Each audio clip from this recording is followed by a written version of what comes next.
Hey, a lot of San Diegans still think that the home costs way more to own than it is to rent. But after the new tax law changes, that might not actually be true. In this video, I'm going to break down renting versus owning in a new light.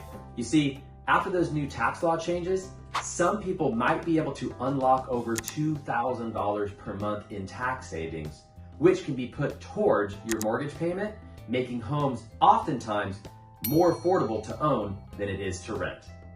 What if I could show you a way where owning a $1 million home, a 3-bedroom home right here in San Diego, would actually cost the same net effect to you every single month as renting a 3-bedroom home? Many Californians still think that there is a SALT cap deduction of $10,000. However, the new tax laws have changed a lot of that, and hardly anybody is talking about it. So the big question is, should I keep renting or should I finally jump into the home buying market? Okay, let's break it down. The truth is, many folks are hesitant or on the fence about buying right now because they believe interest rates are high, home prices are high, and oftentimes the shock of the monthly payment is actually just too much to digest. So I'd like to break it down in really simple terms as to how, if you're renting today, how you may be able to own a home with an equivalent net payment to you, and I'll explain what I mean by net payment. You see, right now, a 3-bedroom home in San Diego, on average, is costing about $5,000 a month. In other words, about $60,000 a year to rent a home. Now remember, when you rent, 100% of your rental payment is going to the landlord to pay down their mortgage. 100% of the $60,000 on average per year that a renter is paying is going right down the drain, never to be recovered ever again. Let's talk about how putting that money towards a home mortgage payment has huge returns and how it may only cost you the same amount of money, lifestyle-wise, net effect to your bank account. Here's what I mean. Did you know that if you purchase a $1 million home with 20% down at an interest rate of about 6%, the monthly mortgage payment, including your principal, interest, tax, and insurance, is going to be approximately $6,400 a month. So right away you're saying, hey Brian, how can it be the same? If I'm paying $5,000 a month to rent and it costs me $6,400 a month to own, that's obviously not the same. Well, here's the difference. Did you know that your mortgage interest is deductible as well as some of your state and local area taxes? This means that for many, many Californians and many San Diegans, they can deduct up to $40,000, $50,000, even $60,000 on their annual tax return, which allows them to put more money in their pocket every single month. You see, one of the very first strategies that you can talk to your CPA about is how will my monthly tax deductions change on each paycheck? You see, for the first $750,000 of money that you borrow from the bank, you can write off, the IRS lets you write off 100% of the interest up to $750,000. On top of that, Californians, as we know, is a high tax state, has additional SALT deductions, SALT is the acronym, and that allows you to deduct even more. So for example, in a scenario where somebody buys a $1 million property, takes on an $800,000 loan, it's very possible for them to be able to deduct an extra $2,000 a month in tax savings from their paycheck. What would you do with this extra $2,000 a month? You'd put it right towards the mortgage payment. So again, let's do the math. If you're renting, paying $5,000 a month, and giving more money to the IRS or the Franchise Tax Board, that's one way to not get rich. The other way is to own a home, start building equity, plant roots, and then use the extra $1,400 a month in tax savings towards the payment of your mortgage. This is how wealthy people build wealth. They understand the tax laws, they understand the long-term value in owning real estate over time. If you rent for 10 years, for example, there's several things to consider. One, if you're lucky and your rent never goes up, over a 10-year period of time, you will have given the landlord over $600,000 of your hard-earned after-tax money. That's a lot of money. However, if you own a home the money you're contributing towards that monthly payment is essentially going right back into a different style of bank account. That's right.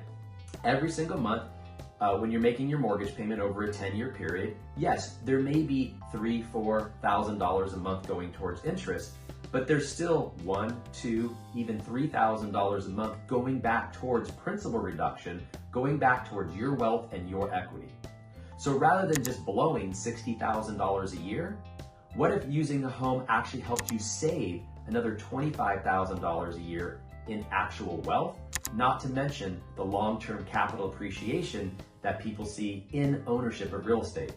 Now, I'm no CPA, and you absolutely need to check with your tax professional before making any changes to your withholdings or tax strategies. However, many California homeowners can now deduct substantially more state income than they were before, potentially up to $40,000 per year.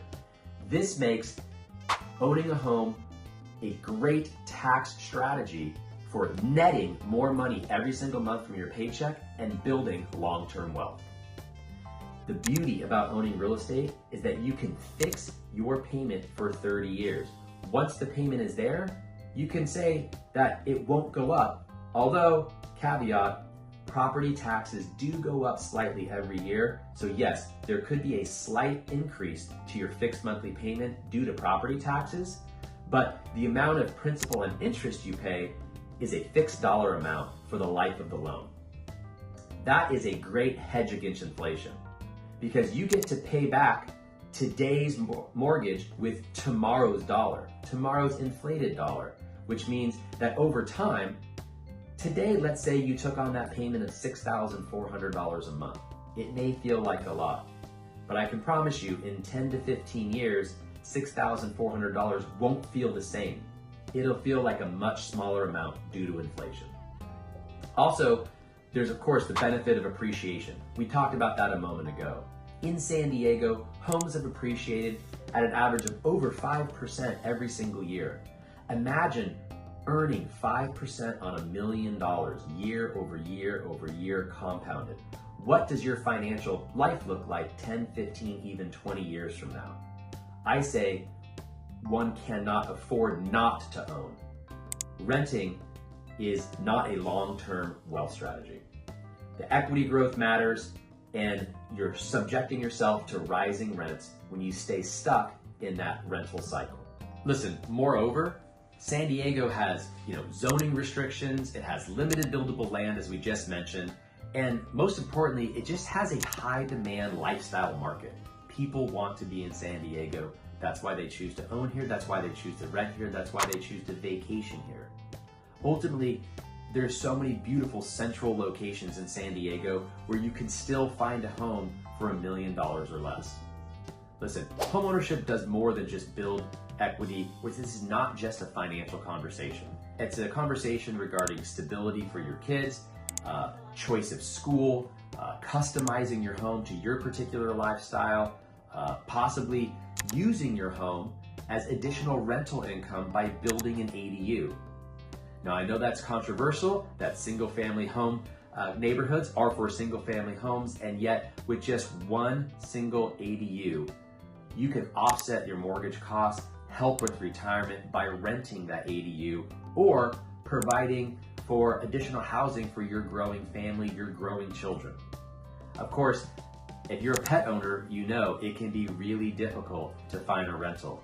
Owning a home eliminates that issue. You can own as many pets as you desire.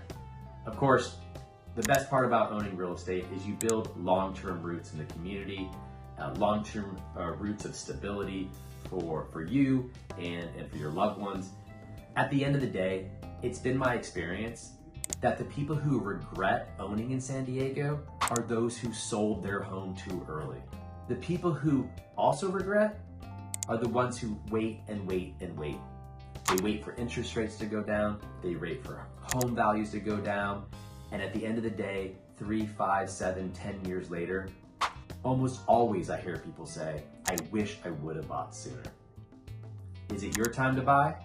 If so, give us a call. We'd love to sit down and give you a free consultation and help you strategize, plan, and navigate the San Diego home buying market so that you can make San Diego your reality as a homeowner.